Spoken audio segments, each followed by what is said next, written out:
Salam sejahtera bagi kita semua. Saya akan melanjutkan untuk menjawab pertanyaan demi pertanyaan yang terus dilontarkan oleh saudara kita, di mana ia memiliki akun YouTube bernama Masbro 1368. Jikalau saudara mengikuti video dari pertanyaan sebelumnya, beliau bertanya, kalau Yesus itu Tuhan menjadi manusia, tolong kalian jelaskan bagaimana proses Tuhan jadi manusia, bagaimana Tuhan bisa ada di dalam perut rahim Maria, bagaimana proses masuknya dan masuk lewat mana. Itu yang ditanyakan kepada kita.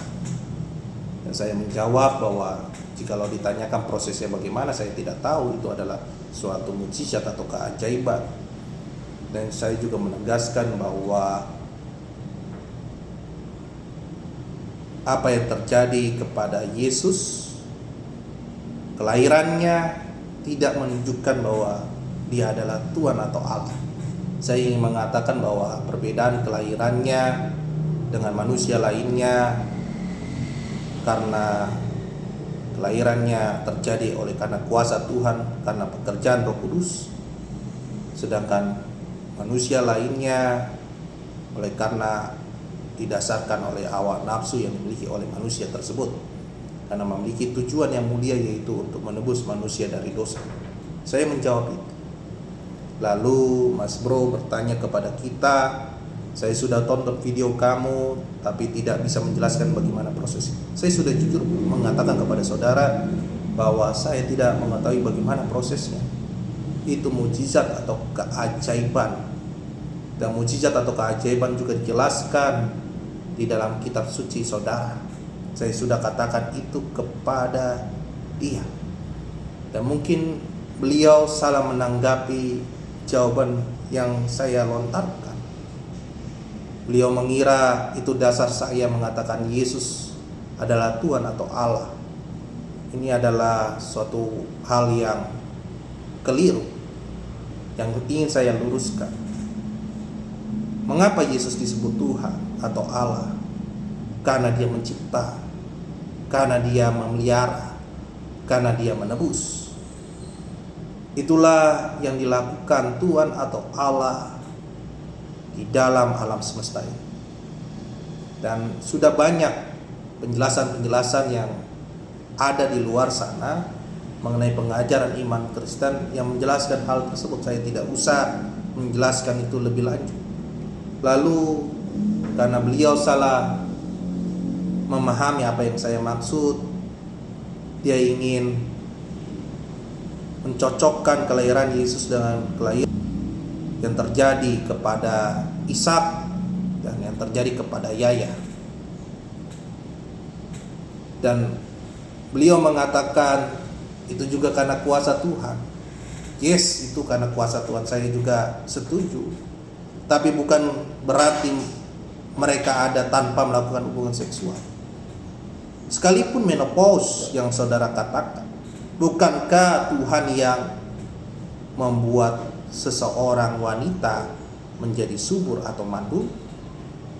Lalu mengapa Anda meragukan hal tersebut? Dan saudara menyimpulkan bahwa kelahiran yang terjadi kepada Ishak dan Yahya sama seperti yang dimiliki oleh Yesus.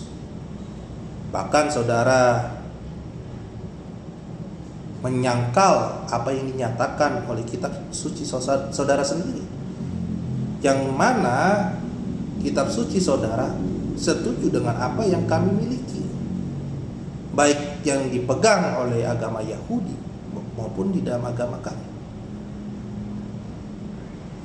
Saudaraku, bahwa keajaiban atau mukjizat itu dijelaskan di dalam kitab suci saudara. Jadi hal itu tidak perlu diperpanjang lagi, karena kita sama-sama mengetahui. Saudaraku yang terkasih, Mas Bro mengatakan bahwa Elisabet dipenuhi oleh Roh Kudus. Yes, Elisabet dipenuhi oleh Roh Kudus, tapi bukan karena kuasa Roh Kudus, kelahiran Yahya itu ada. Bukan. Ketika dia hamil, barulah Elisabet dipenuhi Roh Kudus. Itu dua hal yang berbeda.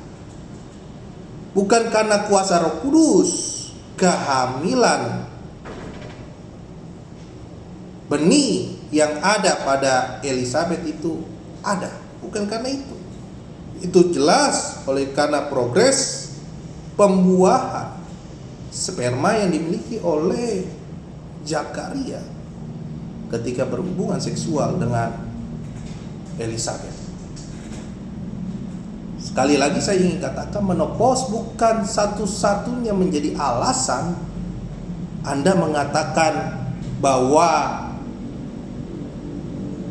kelahiran yang terjadi pada Yahya dan Ishak sama seperti kelahiran yang dialami oleh Yesus.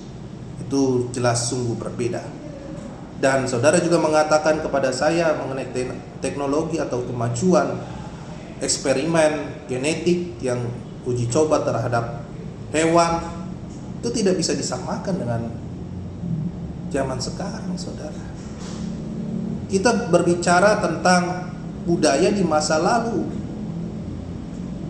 dan hal itu belum ada terjadi. Dan ini jelas eksperimen. Dan yang terjadi kepada Yesus tentu tidak relevan jikalau saudara menyamakan. Lalu saudara bertanya lagi, menjelaskan video lainnya yang saya bagikan kepada saudara mengenai logos.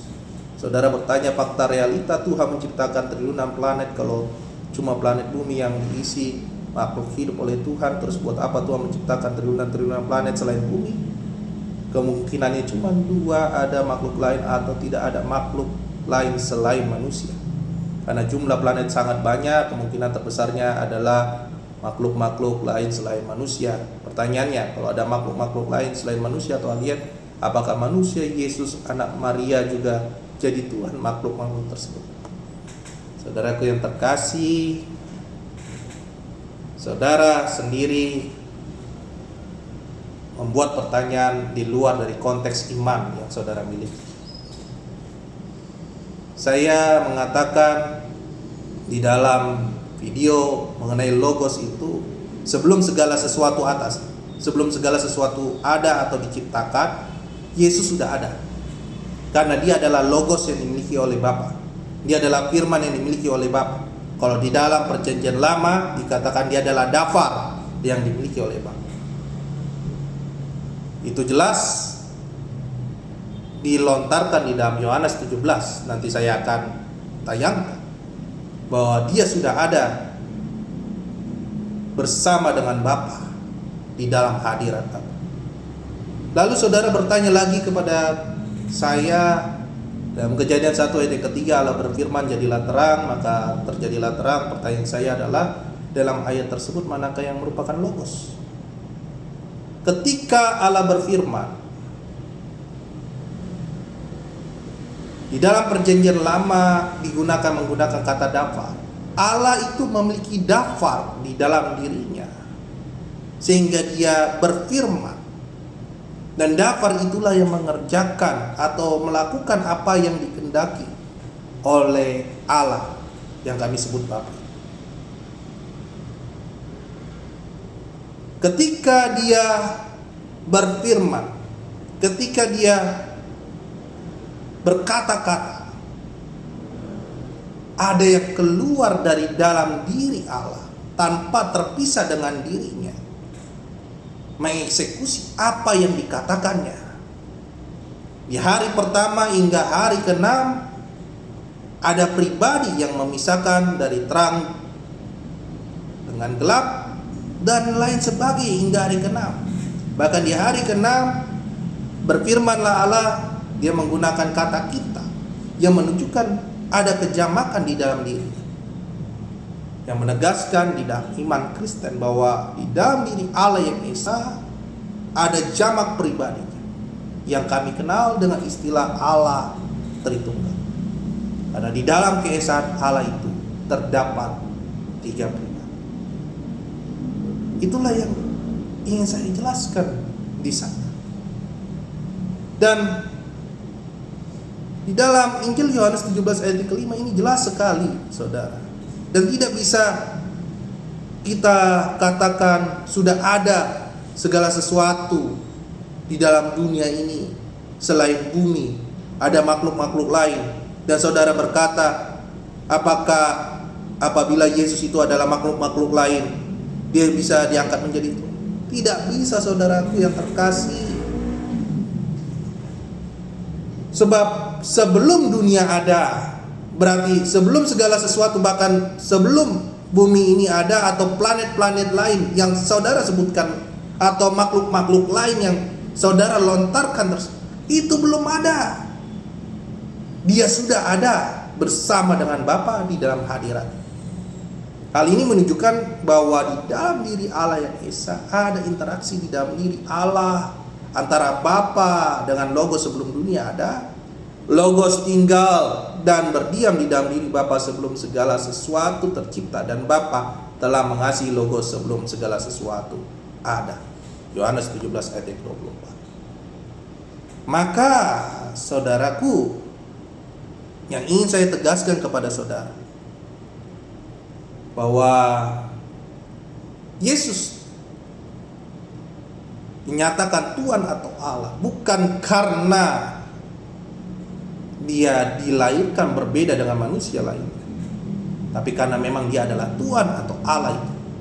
Karena dia sudah ada bersama dengan Bapa sebelum segala sesuatu ada. Bahkan planet-planet yang kamu sebutkan, makhluk-makhluk yang kamu sebutkan itu belum ada. Karena dia sudah ada sebelum segala sesuatu ada. Di dalam Yohanes 1 ayat yang ketiga, tanpa Logos segala sesuatu yang ada takkan ada. Kiranya ini dapat menjawab, dan jikalau tidak memuaskan itu sangat wajar, karena kita memiliki pemahaman iman yang berbeda. Tuhan memberkati.